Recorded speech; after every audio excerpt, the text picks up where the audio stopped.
Do you find yourself feeling as though you don't have a vision? Do you often wonder if you can really accomplish the things that you want to do? Well, that's exactly what we're going to be talking about today, is how to bring about your vision despite the craziness around you.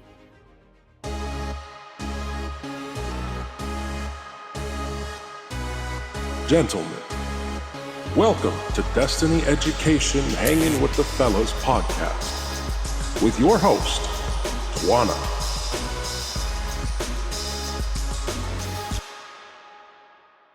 Last week, we spent a lot of time talking about principles, and the one thing that I hope you took away with that is that principles are like a steel foundation. They are immovable, immutable, and completely unshakable. Building your life on principles is the most successful way that you can build something that is both long-lasting and sustainable. But there are some things that people have to understand, or that you have to understand, when you're building on these principles. Here's what I want to talk about today. Here's what I really want you to get. There is never a time that what your brain and your mind produce is unsuccessful. You see, what we don't often understand is that our brain does not know how to process negativity. It does not understand the word no. What do you mean, no? I don't know if. Then the brain goes, what are you talking about? Let's just go ahead and do it and we'll make it happen. And that's what it does. And so when you're looking at your life and you're like, how did my life get here? What is it that has brought all of this into my sphere, my zone? It's because of the way you're talking to yourself. It's because of the way that you're dealing with yourself, and it's because of the manner in which you keep looking at things. You see, when you go to build on principles, the thing I want you to understand is this. The principles are no different from your brain. They cannot process negativity. So let me give you a very easy example. I'm going to try and pick up my pen. I didn't try. I either did it or I didn't. And here's the thing that I want you to understand about trying. You see, the only people who can try are people who have a problem with the connections from their brain to a body part. Then you have to try, because you've got to get your brain to think about what it is you want to do. Then think about your legs and envision your legs actually doing it. And sometimes when that happens, it's a very slow process. So a person, for example, who does not have full use of their legs might see themselves moving their legs, but when they go to move them, they don't quite move at the rate that they're supposed to, or what they used to move at, right? So what they have to do is now they have to move one leg, go back, move the other leg, move one leg, and then go back and move the other leg until they get to the position that they want to be in. And still, that's not a try. You either do things or you don't. It takes extra work when you have a part of your body that isn't functioning, but it's still not a try. You either do it or you don't. You either get out of bed or you don't. You either get out of the car or you don't. There is no middle ground to that. And one of the negativities, one of the tricks that we have seen in this world that has especially come now that we don't have reliable media sources, or at least more reliable media sources, is that a lot of negativity is getting out there. People are spewing a lot more not nice things than they ever have in history. And so what that does is it creates and it breeds more negativity. So then what happens? You go to stand on a principle and you hear a story in your mind of someone who tried but wasn't successful. You don't hear the part about, well, they stayed in bed until noon every day and they showed up at work 7 hours after they were supposed to be open, and people stopped coming because there was no consistency to when the store was open. You understand what I'm saying? And so these are the things that I want you to understand. These are the ways that we sabotage ourselves, oftentimes without knowing it and without realizing it. Today, I want to come out of Romans chapter 12, verses 2 and 3. And we're going to utilize the King James Version. But today we're going to break down these verses because I really want you to see this so that you can understand what it is saying to you and how to utilize this and apply it to your life today.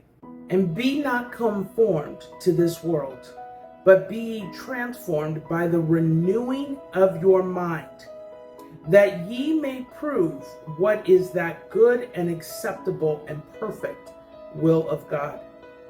For I say, through the grace given unto me, to every man that is among you, not to think of himself more highly than he ought to think, but to think soberly, according as God hath dealt to every man the measure of faith. You see, sometimes listening to the King James Version is a challenge because of the way it's written and the manner in which it's spoke. And as a side trivia, most people don't know that this is written at a 5th grade level. Not so much so today, right? The thing I want to touch on is this. It's the renewing of your mind. What does that actually mean? You see, some people will tell you that it means you wash your mind in the Word, you're in the Word every day, blah, blah, blah, blah, blah. And while a portion of that is true, here's more what it means. If we go back in the Word, the Lord tells us, joy comes in the morning. You see, there's only one way for joy to come in the morning, and that is when we allow the negativity and the hard stuff and the nightmares of the day go. We have to let them go each and every day. You see, when you hold on to the negativity, it continually festers. That's how you get roots of bitterness. That's how you get roots of anger. It's because you hold on to all the negativity, to all the pain, to all the nightmares, and they grow. Now, I want you to understand something. There are some situations where when you are in a household or living around people who are negative all the time, it's very hard to let go of that negativity because it's what you're inundated with day in and day out. And when you're inundated with it, you become negative. It doesn't matter how hard you try to fight it, you pick it up. You may not be trying to, but you pick it up. And that's where the biggest problem comes, is that here you are trying to move forward, but you're surrounded with negative people. And that's why so many of these gurus tell you, you are the sum of the 5 closest people to you. If you got 5 close people who are all about negativity, you are bound to be negative. You cannot have 4 bad and 1 who speaks on the good, and you're gonna side with the 4. It's only a matter of time. And see, that's the hardest thing. So now what's happening is you allow this negativity to take root and to take place inside of your heart, inside of your mind. Everything you set out to do now becomes a challenge. Now everything fails and you're like, oh, I just can't do it. This is stupid. I don't know why I even tried that, da-da-da-da-da. But really what happened is that you gave up on yourself because you allowed those negative people in your head. And it's funny because when you're living in that point where you say there's nothing I can do about it, what that means is that you have not reached a point of growth where you can transcend that level of negativity, where you're ready to walk out from whatever that poison is and to be in a space where you believe that all things are possible. And that's the thing that I want you to understand. Every single time you stay in a situation with people who are negative, it is a choice to be there. And it's not fun. And over time, you will see the damage that being around that type of person does to you. It's a nightmare. And it's not going to bring you up. It can only bring you down. You see, when people tell you, oh, you've got potential, what? All you got to do is try. You'll be fine.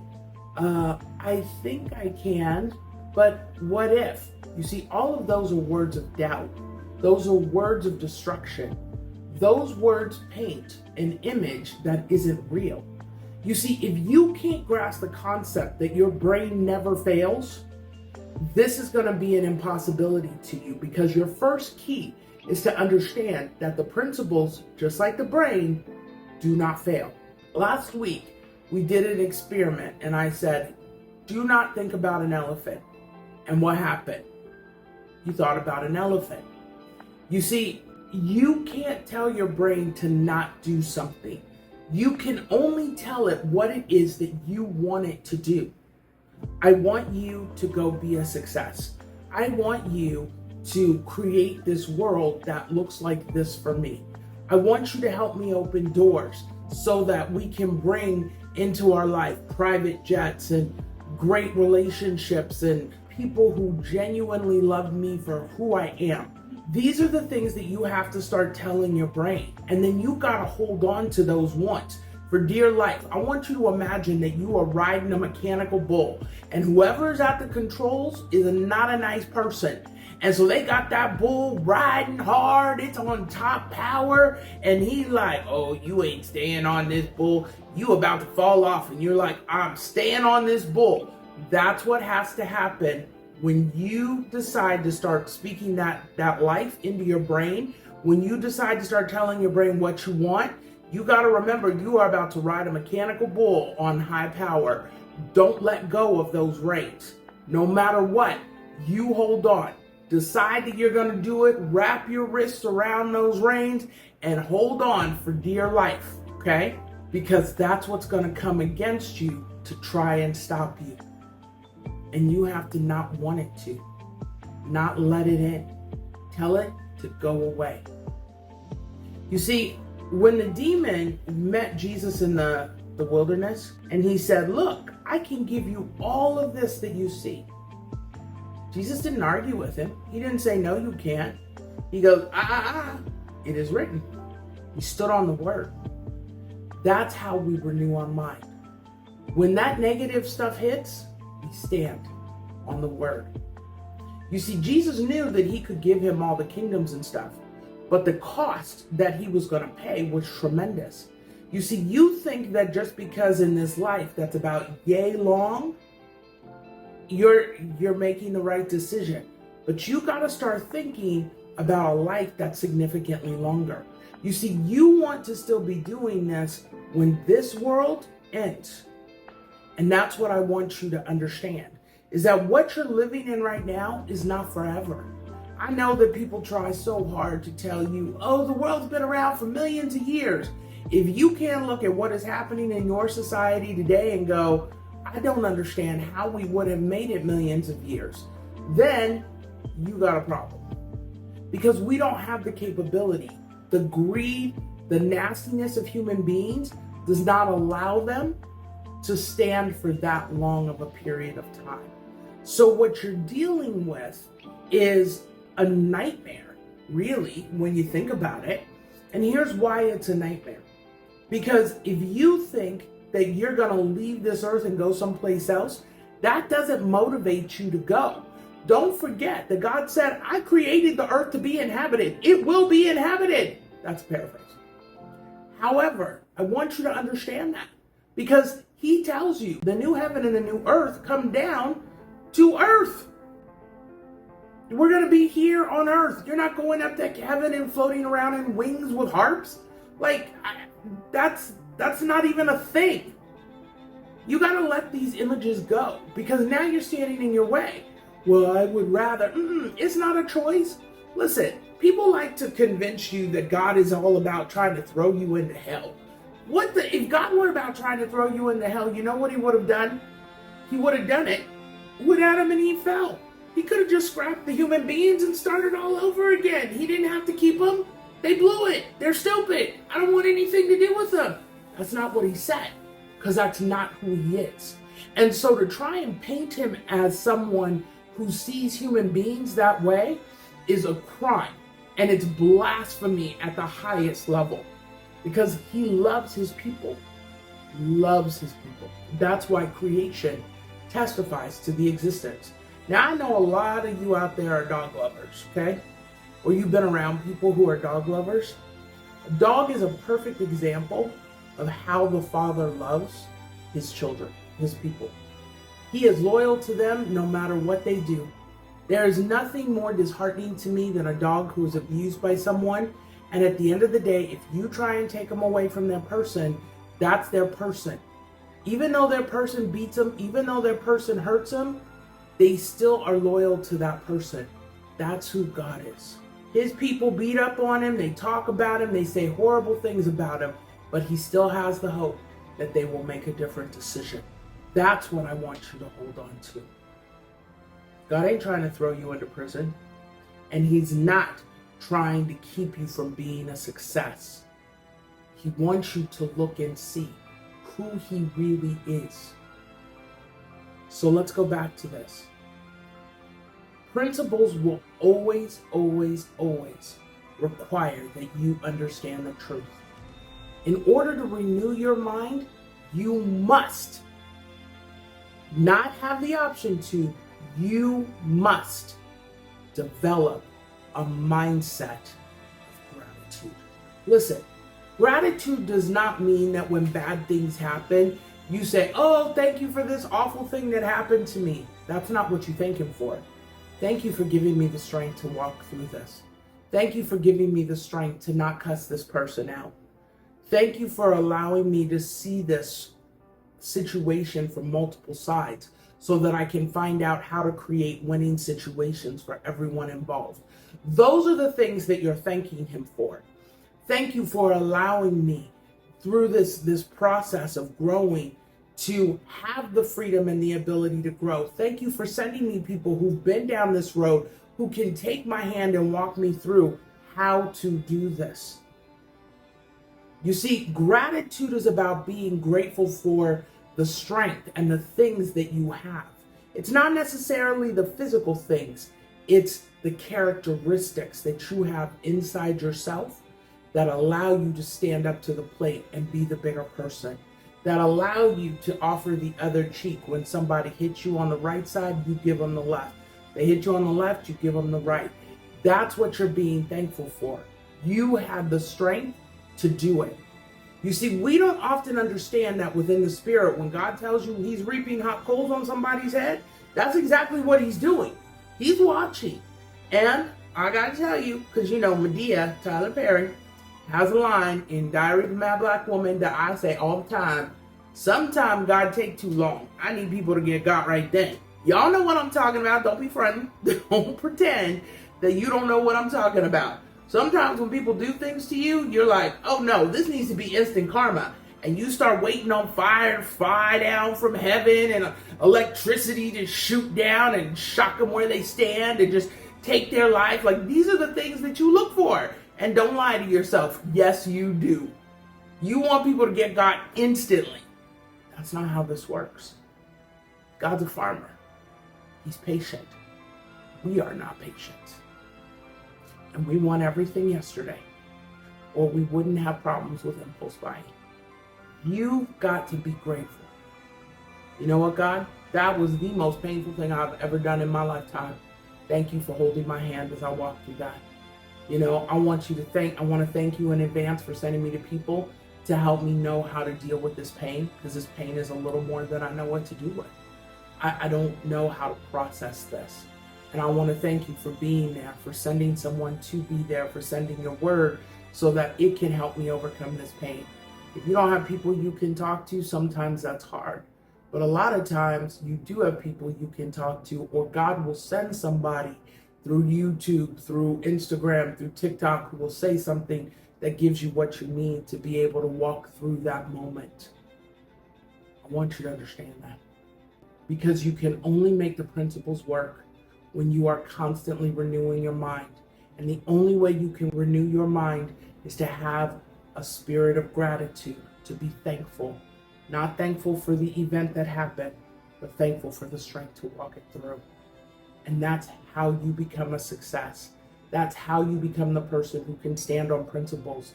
Because see, as long as you're hanging on to that negativity, you don't trust things, people, anything that is a rock for you to stand on.